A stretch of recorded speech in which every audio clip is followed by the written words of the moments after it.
Pai, nós te louvamos pelo descanso seguro que temos no Senhor. Os teus braços estamos seguros. Tu és o nosso socorro, bem presente nas horas das tribulações, nas tempestades da vida. O Senhor nos acolhe como nós somos, como estamos, independente da nossa situação, do nosso pecado. O Senhor nos abraça e nos perdoa e quer ver de nós um coração quebrantado e contrito diante do Senhor. Aviva nosso coração, Senhor, nesses dias difíceis. Renova nossa alma, renova nossa fé, renova nossa esperança, para que a gente possa seguir em frente, olhando firmemente para Jesus, autor e consumador da nossa fé, o qual, pelo gozo que lhe estava previsto, proposto, suportou a cruz, morrendo por nós. E Jesus nos convida a tomarmos a nossa cruz todo dia e seguirmos em obediência a Ele. Que nós nos apeguemos a Ti, Senhor, somente a Ti, na nossa vida. É a nossa oração, Pai, o nosso desejo nessa noite, aquilo que nós queremos e somos, entregamos em Tuas mãos para a glória, louvor e honra de Jesus. Amém. Graça e paz, querido, boa noite para vocês. Que bom poder estar aqui mais uma vez. E ontem a gente desfrutou de um tempo muito gostoso, o Rodrigo já falou, um tempo de avivamento, de encorajamento, de renovação, e muitas coisas boas Deus trouxe ao nosso coração.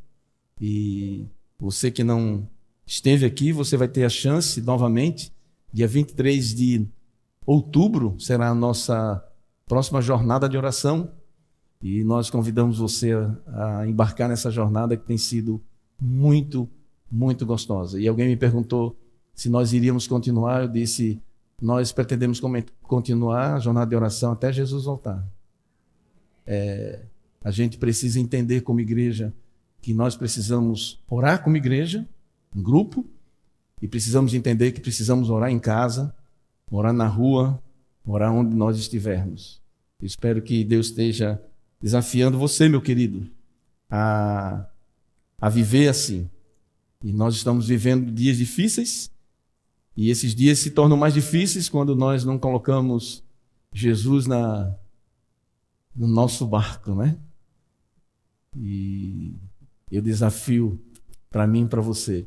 Estamos numa série muito interessante sobre atitudes para seguir em frente. E a gente viu algumas coisas durante essas 3 semanas, 2 semanas e hoje completando a 3ª semana dentro dessa série.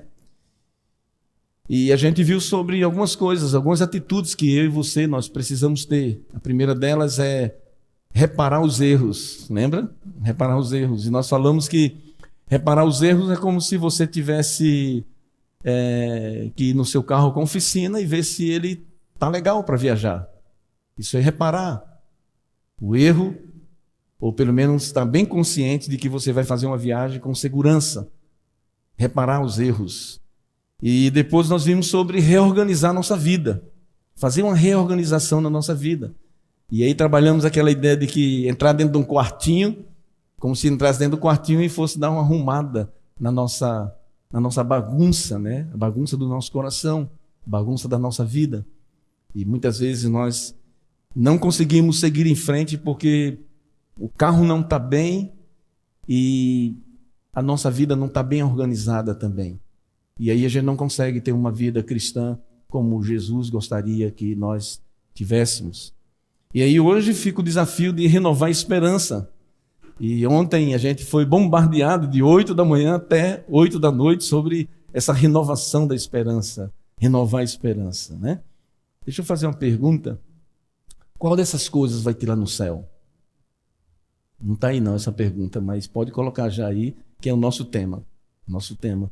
Renove sua esperança. Qual dessas coisas vão ter lá no céu? O que não vai ter na eternidade? O que não terá na eternidade? Fala para a pessoa do seu lado aí, se você estiver relativamente próxima dela. O que você acha que não vai ter na eternidade de coisas que a gente comentou aqui nesses 2 domingos e eu relembrei agora? Não vai ter na eternidade.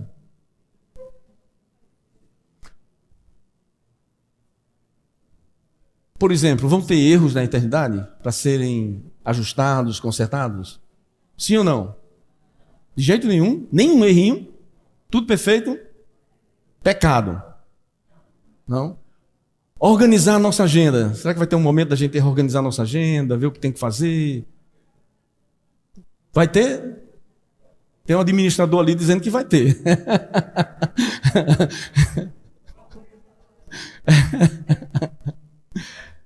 Vai ter fé lá na eternidade? Fé? Não vai ter fé na eternidade? Sim ou não? Vai ter café, fé não. Não vai ter fé na eternidade. Não precisa mais de fé. A gente já está do lado do Mestre. Não precisa mais ter fé. A gente já está com todas as coisas que Ele já criou para a gente. Vai ter esperança na eternidade? Sim. Esperança? Não. Esperança? Não, também não vai ter esperança na eternidade.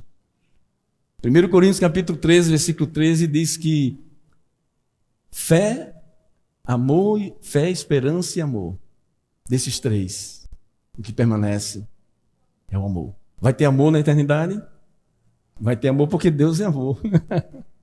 Então a presença de Deus vai estar lá, então Deus é amor, então a manifestação plena do amor de Deus vai estar presente e nós estaremos plenos no seu amor, porque nós estaremos presentes na plenitude do amor de Deus. Queridos, a fé ela é recheada de esperança enquanto estamos aqui. Nós precisamos de fé porque precisamos de confiança, nós precisamos de esperança porque nós precisamos continuar caminhando e seguindo, sendo encorajados, sendo estimulados. Por isso que nós precisamos de esperança. Ontem nós oramos aqui para Deus renovar nossa esperança, renovar nossa fé. E nós precisamos disso constantemente, todos os dias. Todos os dias nós precisamos de uma porção de esperança, uma porção de fé, claro, uma porção de amor. E muitas dessas coisas Deus quer nos dar. E aí a gente percebe que renovar a esperança é o desejo que tem que estar dentro do nosso coração todo dia, na nossa vida, para que a gente possa seguir em frente. Seguir em frente. A gente tem então aí tantos desafios, né? E aí então a gente se depara com mais uma história. A gente contou 2 histórias, mas contamos parábolas. E essa não é uma parábola, essa foi uma história que Marcos escreve de um momento que Jesus viveu com os seus discípulos, lá em Marcos capítulo 4, versículo 35 a 41. Uma história muito interessante, vivida por Jesus com os seus discípulos. E aí é escrita. Marcos escreve, Lucas escreve, Mateus escreve essa linda história. E um grande momento aqui onde, naquele dia, ao anoitecer, disse Jesus aos seus discípulos: passem para o outro lado. Passe para o outro lado. E é interessante que esse passar para o outro lado é algo extremamente interessante, porque Jesus estava na Galiléia com seus discípulos, estava em Jerusalém, estava num lugar mais seguro, onde os judeus praticamente dominam aquela área, um lugar onde não tem muitos conflitos. E aí Jesus diz: passe para o outro lado. Jesus está dizendo: passe para a outra região, e a região conhecida como a região dos Gadarenos, né? E então, na versão da NVI, é o Gerazenos. E aí uma região mais difícil, mais complicada, porque Era uma região onde tinha não só judeus, mas agora tinha samaritanos, que eram pessoas que não eram aceitos pelos judeus, eram os discriminados, que viviam muito naquela região, e também os gentios, que também não faziam parte do grupo. Jesus então está passando para um outro momento com os seus discípulos. E aí então o que acontece? Acontece que no barquinho Jesus pega aí o seu travesseiro e ele vai para um cantinho e ali ele debruça e o mar e os discípulos então seguem no barquinho ali com o mar. Com aquele mar imenso, um mar difícil, e eles sabiam disso porque aquela região ali daquele mar da Galiléia era uma correnteza. Embora que o mar não fosse tão extenso, mas tinha uma correnteza muito forte. E quando essa correnteza ela batia, ela fazia uma tempestade, tornava o mar muito revolto, e os pescadores tinham que ser muito experientes para passar ali. E os pescadores sabiam. Os discípulos sabiam que iam passar por aquele momento. E Jesus, de propósito, ele disse que vamos passar para o outro lado. Você percebeu que os discípulos não se preocuparam de atravessar aquele local, mesmo sabendo que era perigoso? Por que será? Uma boa pergunta para você pesquisar. Por que será que os discípulos não disseram a Jesus: Jesus, o senhor sabe que aí é muito perigoso, não sabe? O senhor sabe que muitos barcos já vieram a naufragar aí. Por que a gente não vai pela beirada, Jesus, ou pelo outro canto? Eles não questionaram. Eles foram. Então levantou-se um vendaval, versículo 37, muito forte, e as ondas se lançavam sobre o barco, de forma que este foi se enchendo de água. Jesus estava então na polpa, dormindo com a cabeça sobre um travesseiro. Os discípulos acordaram, e eu acho que Pedro ainda segurando as cordas com força. Eram pescadores experientes. Então, de repente, Pedro diz: não mexe com o mestre, não. A gente dá um jeito aqui. E eles começaram a segurar, e eu acho que Tomé dizendo: a gente vai afundar, Pedro. Vamos chamar logo Jesus. E Pedro diz: calma, a gente dá um controle aqui. E de repente o mar começa a ficar mais perigoso ainda, e aí então ele não teve jeito. Vão acordar um mestre. Mestre, não te importas que morramos? Ele se levantou, repreendeu o vento e disse ao mar: aquieta-se. Já imaginou a cena? Jesus se levanta no meio daquele fuzuê todo, tempestade, chuva, maremoto, água entrando no barco, todo mundo molhado, inclusive Jesus. Jesus olha para aquela cena, os discípulos apavorados, e Jesus faz assim: calma, vento, para. Natureza, se acalma.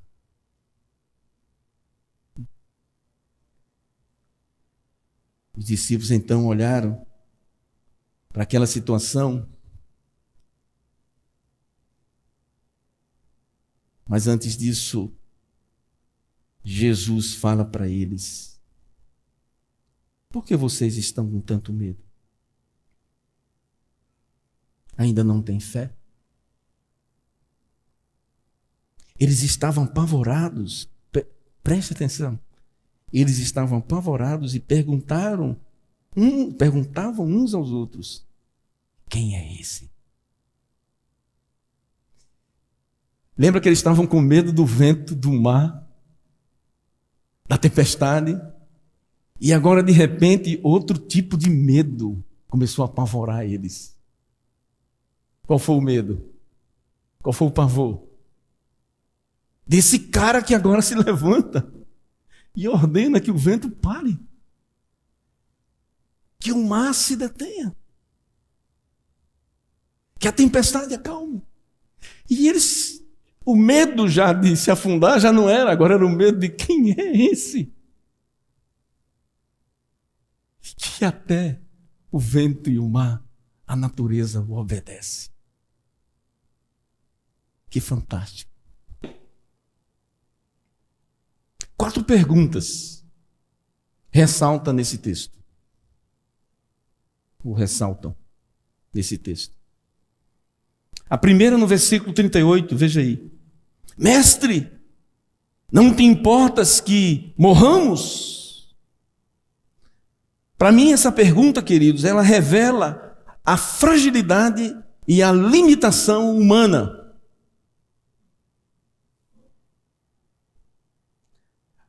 A renovação da esperança para escapar do perigo está em nós. Homens experientes e de repente não está em nós, não está em nós. Homens experientes e de repente eles se veem totalmente fragilizados, amedrontados. Homens experientes, eram pescadores experientes. É aquele momento que os discípulos sabiam o que fazer. Por isso que eles não questionaram antes de viajar com Jesus. Porque eles pensaram, nós estamos acostumados com esse mar. Esse mar é a nossa praia. Nós sabemos como lidar com tempestade. Eram homens vividos.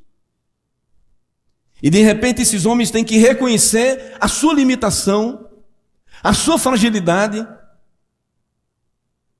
Eles têm que reconhecer que o seu conhecimento não era suficiente para solucionar aquela situação.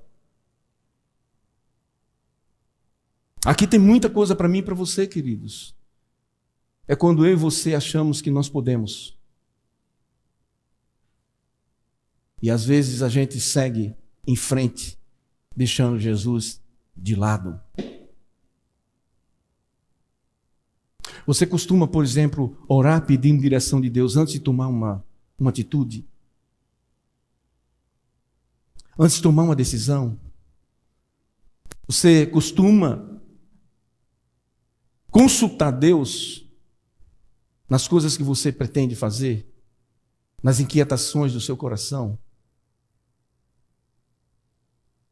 Você costuma ter um momento de oração todos os dias, entendendo que Deus precisa guiar o seu dia, guiar os seus negócios, guiar os seus relacionamentos? Você costuma fazer isso? O Dr. Francis Schaeffer, ele ensinando sobre a verdadeira espiritualidade, ele disse que se fosse tirado de repente da Bíblia tudo aquilo que se refere à oração e à devoção, ele disse que muitas pessoas não iriam perceber a falta disso, porque já não praticam isso.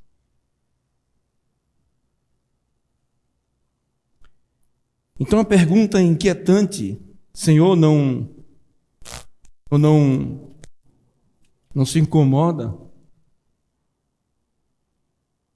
que nós estamos sendo derrotados, destruídos? A renovação da esperança para escapar do perigo não está no seu conhecimento, na sua experiência, nem na minha experiência. O que você sabe, a sua experiência, seu conhecimento, não são suficientes. Nós precisamos de Jesus no negócio. Se o casamento para dar certo, tem que ser a 3. Você, seu cônjuge e Jesus. Se os negócios para dar certo, Jesus tem que estar no meio. Feliz a nação cujo Deus é o Senhor. Deus no meio do negócio. Os salmistas, principalmente Davi e Asaf, eles demonstram para nós essa intimidade. Deus precisa estar presente. Por isso que Davi, quando pisava na bola, ele sabia para quem ele tinha que voltar rapidamente. Rapidamente. Rapidamente.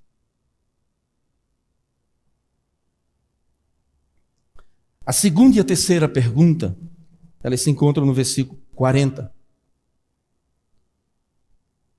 Então perguntou aos seus discípulos, Jesus perguntando: por que vocês estão com tanto medo? Por que vocês estão apavorados? Ainda não têm fé? Lembra que ontem a gente pediu para que Deus renove a nossa fé? E eu e você, nós precisamos fazer isso. Teve algum momento que os discípulos pediram isso a Jesus. Jesus aumenta a nossa fé, renova a nossa fé. A fé está lá, mas precisa ser renovada. E a mesma situação que o Espírito, você não tem que pedir mais o Espírito Santo. Se você já tem Jesus na sua vida, se você já confessou Jesus como Senhor e Salvador da sua vida, você não precisa mais pedir ao Espírito Santo para entrar em você. Ele já está lá. O que você precisa pedir é para que Ele controle você. Ele controle sua língua, seus lábios, sua ira, seus impulsos, suas vontades, suas malignidades. Isso a gente precisa todo dia.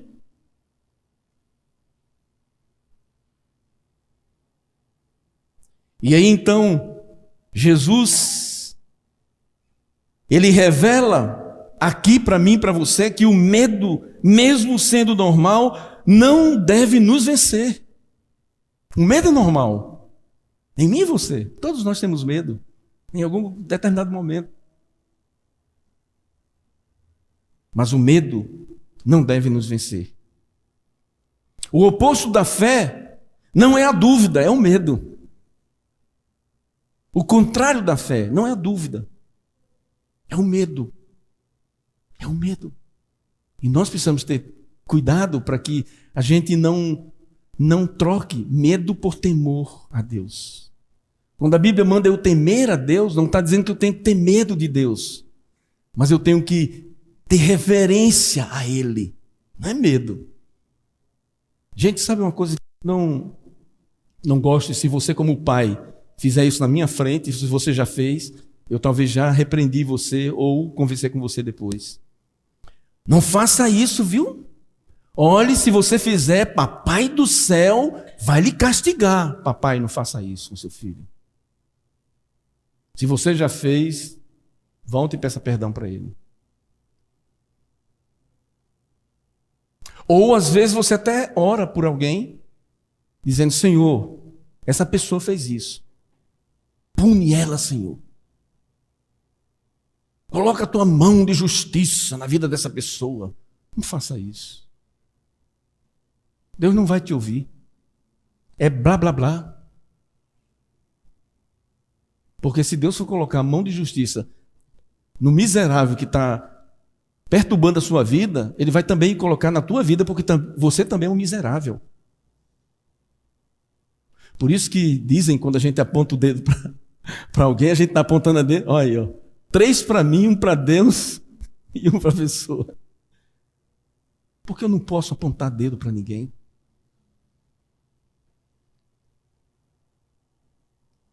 O medo, ele provoca em nós pânico. Hoje, uma das doenças mais terríveis é a síndrome do pânico na vida das pessoas. O que é a síndrome do pânico? É o medo. É o medo de lidar com pessoas, é o medo de falar em público, é o medo de andar e eu não sei, será que eu vou ser assaltado? Eu acho que eu não vou, porque se eu for vai acontecer isso. Então isso é um pânico. Nós estamos vivendo uma sociedade em pânico. Eu conheço pessoas que há 2 anos estão dentro de casa, sem sair, mesmo que tomaram as vacinas. Elas não conseguem. Alguns encontraram uma boa desculpa para não vir a esse momento como igreja. Nem a outros momentos. Vai para tudo que é canto, mas aqui não posso, porque você sabe, né, pastor? A gente, né, pode de repente um espirro, né? Aí, mas está no shopping, está na rua, está na padaria, está no trabalho, está no ônibus, está no Uber, está no... Mas aqui não... Então tem pessoas que encontraram essa boa desculpa para não estar aqui. Queridos, o medo desses homens Deixaram com que eles mesmo, dentro de uma experiência que eles tinham, eles não conseguiam suportar. É quando eu e você começamos a ter pavor das coisas que estão em nossa volta. Querido, sabe qual é a pior tempestade que existe de ser acalmada? Sabe qual é? Aqui dentro. Às vezes até as coisas em volta, elas se tranquilizam. Mas dentro de você ainda está sendo gerada uma tempestade. Não é verdade? Uma tempestade. Talvez você esteja aqui hoje com uma grande tempestade dentro de você.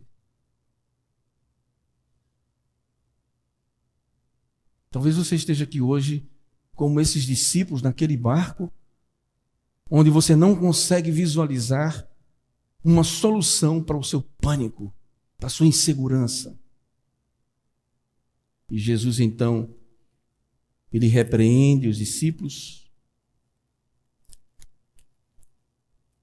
pelo seu medo, o seu pavor e a sua falta de fé. Por que vocês estão com tanto medo? Ainda não têm fé?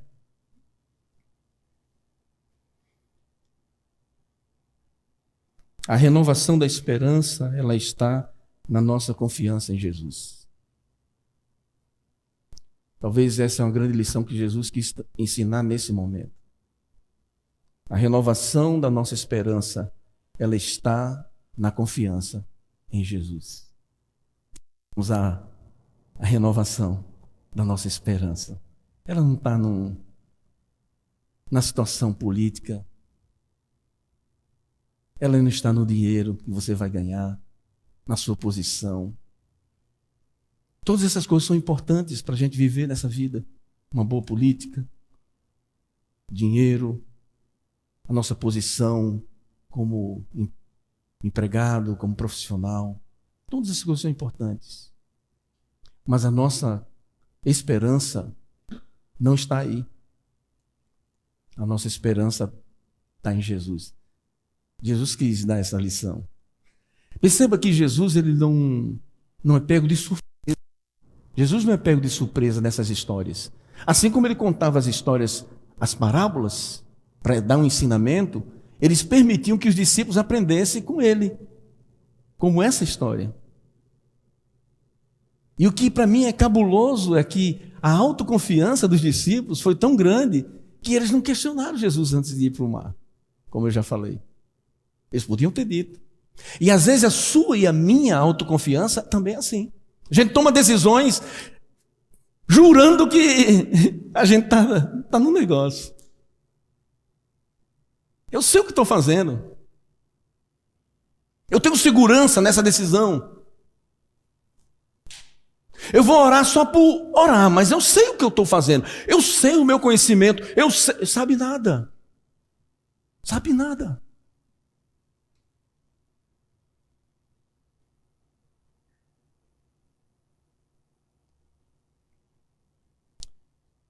Então você vai ficar que nem um filósofo.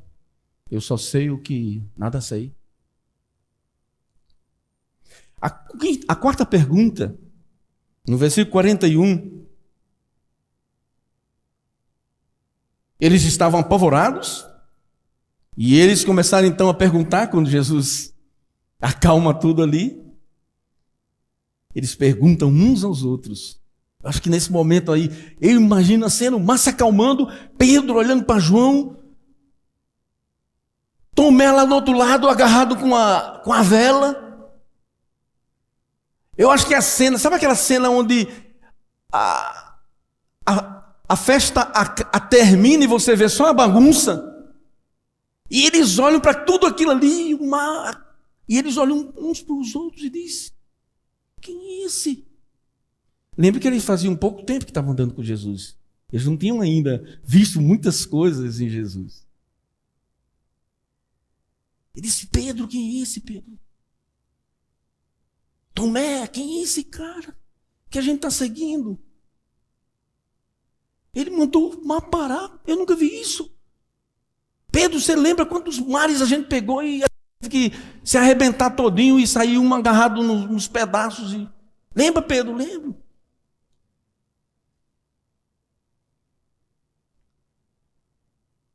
Quem é esse que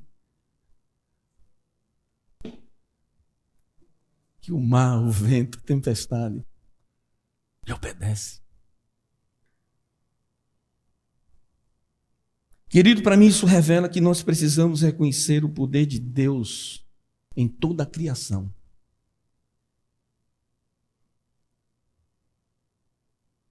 Não só saber que a nossa fé ela é renovada em Jesus, mas que Ele tem o controle. E esse controle, nós precisamos ter essa esperança renovada, que Deus tem o controle de tudo. Inclusive, especialmente, na sua vida. Isso te consola ou te traz pavor? Você prefere estar num barco onde está tudo calmo no mar, em volta? Tudo sob controle? Ou você prefere estar num barco onde o mar está levantando aquelas ondas imensas, mas Jesus está no barco? Aqui está tudo sob controle, mas Jesus não está. Está tudo sob controle. Meu casamento, as minhas finanças, meu trabalho, a minha profissão, tudo sob controle. Mas Jesus não está. Aqui está uma tempestade terrível. Estou passando de algumas dificuldades, inclusive no meu casamento, no meu relacionamento, dificuldade financeira. Eu estou com dificuldade nas minhas emoções. Eu estou com algumas dificuldades no meu trabalho, na minha profissão. Mas Jesus está. Você prefere ali ou aqui? Qual dos dois lados você prefere?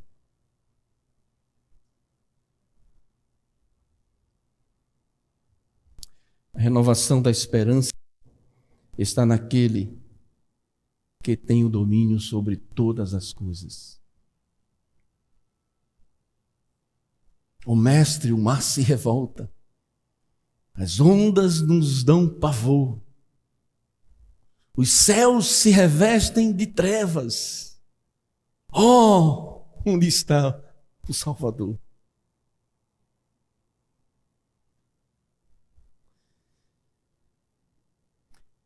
Queridos, nós precisamos, eu e você, nós precisamos aprender a ter a nossa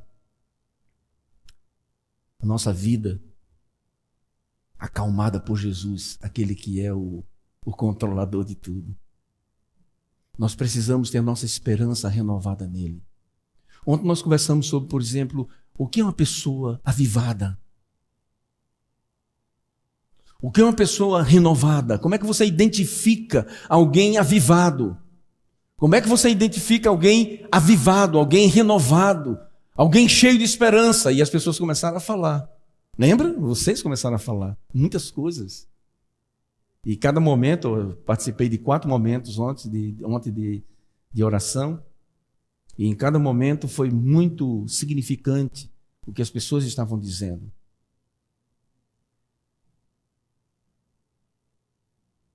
Porque, na verdade, esse avivamento, essa renovação, ela começa lá dentro do nosso coração. Aqui. Eu e você. Você sabe por que pessoas reclamam de igreja, de pastor, de liderança, da música e do não sei o quê, e vai para lá e vai para cá, e sai de igreja, entra noutra, e sai de religião, entra em outra religião, e vai para um lado, vai para um outro. Sabe por que tem pessoas que vivem assim? Eu estou com 30 anos de ministério pastoral, com mais 15 de liderança, com mais liderando grupos e uma série de outras coisas. Então dá bem uns 45, né? É tempo pra caramba, porque eu comecei com 5 anos de idade, né? Gente, é impressionante. Sabe onde está o problema? Nela. Quando você vê alguém fofocando, quando ela vem falar mal de alguém para você, não se preocupe não. Quando você sair, você vai ser o próximo da roda. É só você dar as costas. Porque essa pessoa, ela não aprendeu a acalmar o coração. Quando alguém não sabe lidar com finanças, não é só porque ela não aprendeu. É porque ela quer fazer da maneira dela. Quando alguém chega e diz que o amor acabou e por isso preciso partir para outra, pastor. Não dá mais esse relacionamento, preciso ir embora. É porque ela não resolveu aqui. Jesus, ele sabia muito bem que ele precisava resolver aquela tempestade no coração dos discípulos, na vida dos discípulos. E isso é importante, porque eles iam agora para uma região mais difícil. Se você for ver lá no capítulo 5, você vai ver que eles já entraram na região onde tinha endemoniados. Onde ia ter lutas espirituais maiores. E sempre que Deus permite que você passe por uma tempestade, é porque Ele está preparando você para lá na frente. Você já percebeu isso na sua vida? Já percebeu? Deus está lhe preparando lá na frente. Porque você vai precisar daquela experiência lá na frente. Por isso que Jesus diz, vocês ainda não têm fé? Vocês ainda não acreditam em mim? Porque Jesus sabia que eles precisavam desenvolver a fé e o coração deles dentro dessa realidade. Então, queridos, a maior dificuldade não é acalmar a tempestade externa, é acalmar a tempestade interna, lá dentro da gente. Essa que nós precisamos aprender aos pés de Jesus. Pessoas vão nos ajudar, graças a Deus, orando, ministrando na vida dos outros. E louva a Deus pela nossa igreja. Louva a Deus pela IBO. Louva a Deus pela essa Oásis. E quando a gente pensou no nome Oásis, a gente pensou exatamente isso. Um lugar de refrigério, um lugar de refúgio, um lugar de segurança, um lugar onde as pessoas pudessem vir aqui e encontrar a paz de Jesus. Não é um lugar perfeito. Porque perfeito só vai ter lá no final com Jesus. Mas eu louvo a Deus por vocês que têm entendido isso. Eu conversando com alguém esses dias e ele disse, Bona, poxa vida, eu tenho sido tão abençoado no meu grupo. Cara, o meu grupo, passei por uma baita de um problema, meu grupo me abraçou. Meu grupo esteve comigo. E outro contando que teve alguém que estava cambaleando e ela chegou junto assim dessa pessoa e puxou na responsa assim, trouxe para perto e disse, o que é que você está fazendo, rapaz? Você está doido? Oi? Ela não teve que chamar, pastor, vem aqui. Não, não. Ela mesma chamou e disse, faça isso não. Isso não é o certo. Presta atenção no que você está fazendo. O grupo é para isso também.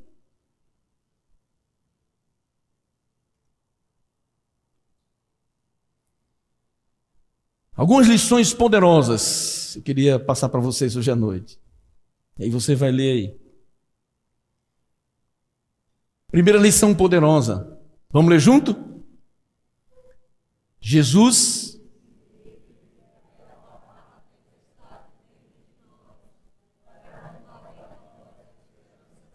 misericórdia. Jesus primeiro quer acalmar a tempestade de nós. Acalmar nada, desse jeito não vai ter tempestade nenhuma acalmada. Misericórdia. Isso foi uma pegadinha comigo, né? Vamos falar junto? Vamos ler agora de verdade? Vamos lá. Jesus primeiro quer acalmar a tempestade dentro de nós, para renovar em nós a esperança da vida. É isso. Repete isso. Põe no espelho. Porque de repente você está querendo acalmar o mundo. Eu vejo pessoas passando no zap e querendo mudar. Não, porque não é Bolsonaro, não é Lula, é fulano, não é fulano. Cara, acaba com isso. tempestades externas. Mas Ele quer acalmar dentro de você em primeiro lugar. A tua tempestade.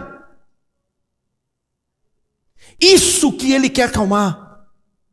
Por isso que quando Jesus ele entra depois de ressuscitado na casa, os discípulos morrendo de medo, coitado, morrendo de medo, os bichinhos tudo lá dentro fechado. Jesus entra e diz: paz seja com vocês. Mas antes de Jesus dizer isso, eles pensaram que era um fantasma. Fantasmas supersticiosos. Aí Jesus diz: calma. Shalom, paz seja com vocês. Segunda lição poderosa, vamos lá falar.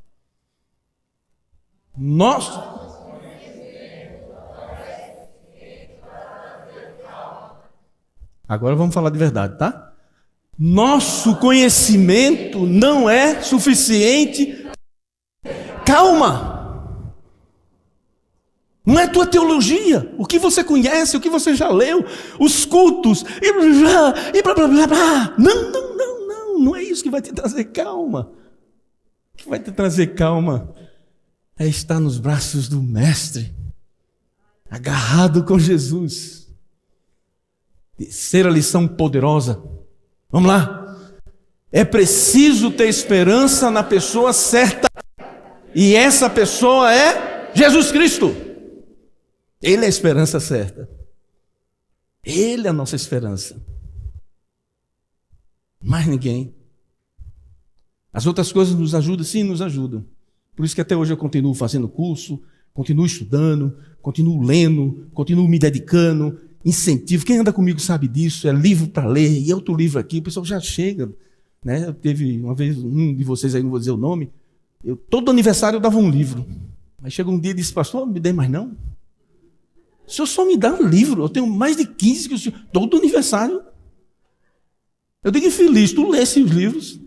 Não, mas está tudo guardado. Não, ele leu, leu um bocado. Casamento, a Mabel nem pergunta mais, né? São tantos casamentos que a gente já fez, já foi, que, eita, tem um garotinho ali que se assustou comigo, não foi? Bichinho. Mas é bom porque ele está aprendendo desde cedo. Aonde é isso mesmo, está olhando para mim. Vamos lá, as lições, a gente fala do casamento, né? Aí, a gente dá um livro de presente. Casou, a gente dá um livro. Aí põe a lista. Vá lá no shopping e compre Não, eu digo: não, é um livro. É um livro, Mabel, de presente. Quem já casou com a gente já foi para casamento, você sabe que você ganhou um livro. Não vou dar geladeira, nem fogão. Né? A quarta lição poderosa. Bem forte, hein? Vamos lá? É preciso ter convicção.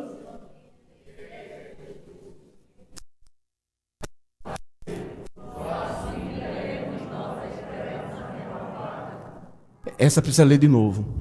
Vocês leram com convicção, mas essa é forte. Vamos ler novamente, vamos lá.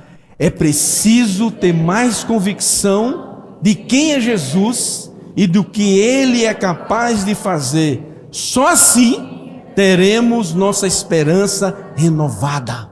Você quer ter sua esperança renovada, querida? Vá para a pessoa certa. Vá para a pessoa. Para encerrar, pode colocar aí. O que fazer para renovar a nossa esperança? Eu coloquei algumas coisas aí para a gente, como desafio. Baseado no que nós acabamos de falar e de declarar juntos. Confie naquele que controla o universo. Somente. Confie naquele que controla o universo. Se Ele controla o universo, Ele controla teu coração. Ele controla a tua vida, Ele controla teus pensamentos, Ele controla as suas ansiedades, os seus medos, os seus pânicos. Todos nós vamos passar por isso. Todos nós passamos por isso. Eu e Mabel, nós tivemos um momento muito especial num congresso, que é uma clínica que nós pretendemos trazer para aqui, para Recife, se Deus permitir. chamada Limiar, que a ideia seria um momento de oásis na vida do casal pastoral. Passamos 14 dias, na verdade 12 dias lá, porque foram dois dias ainda em Recife, onde nós fomos tratados, nós conversamos das nossas emoções, dos nossos desafios, das nossas dúvidas. Outra lição para renovar nossa esperança: troque o medo pela confiança. Fácil. É fácil, Bona? Não é fácil, não. Não é fácil trocar o medo, porque o medo nos apavora. Mas é isso que Jesus manda a gente fazer. Confie em mim. Terceiro, renove em Jesus a sua esperança. Renove em Jesus a sua esperança. Como assim? Renove o seu momento devocional, diário, seu momento de oração, seu momento com a leitura. Hoje eu estava no meu momento de devocional e eu disse, conversando com o Papai do Céu, eu disse: Pai, eu preciso renovar meu momento devocional, que às vezes eu sem querer fica mecânico. Eu gosto de escrever, aí eu vou escrevendo. Aí às vezes eu vou percebendo que eu termino e eu nem dei a chance de Jesus falar comigo, já tudo prontinho meu devocional. Dá até um livro. Aí eu disse: Papai, eu preciso... Porque como eu sou organizado, então até nisso eu posso pecar e errar. E aí eu pedi para o Papai do Céu para me dar um coração sensível. Uma das coisas que eu falei ontem foi que, para mim, uma pessoa avivada, renovada, ela tem lágrimas nos olhos. Ela tem lágrimas nos olhos quando ela fala de Jesus. E eu vejo isso em alguns de vocês. Tem pessoas que vão conversar comigo, eu estou arrepiado em falar sobre Jesus. Jesus tem arrepiado você? Tem trazido lágrimas nos seus olhos? Tem quebrantado o seu coração? Tem trazido arrependimento? Se isso não está acontecendo, urgentemente vá para o seu quarto, feche a porta e o Pai que te vê, Ele vai te abençoar.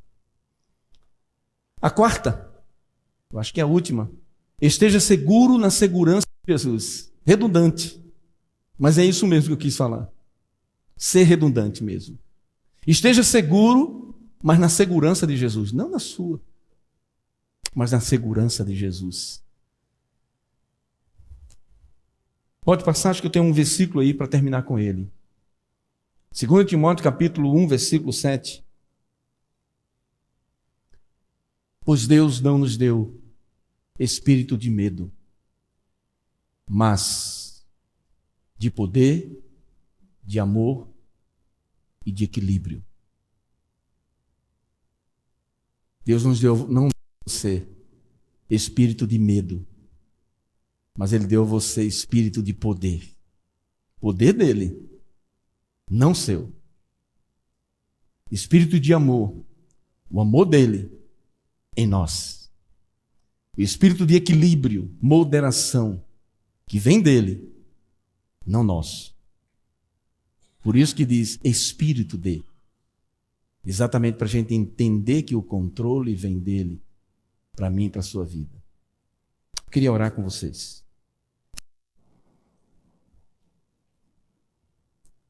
Talvez você esteja aqui hoje à noite com essa tempestade no seu coração. E talvez você esteja também como os discípulos, bem confiantes e tentando resolver a passagem naquele mar perigoso e resolver o problema das ondas, do vento, da tempestade, da chuva, o descontrole do barco, da sua maneira. E a minha oração é que Deus nos dê um espírito de quebrantamento essa noite.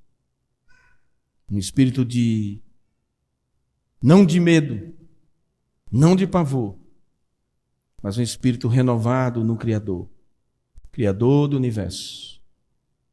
Um espírito renovado naquele que nos conhece, sabe as nossas fragilidades, as nossas limitações. Não precisamos esconder, porque Ele sabe tudo. O meu desejo é que Deus esteja renovando em mim e você essa esperança.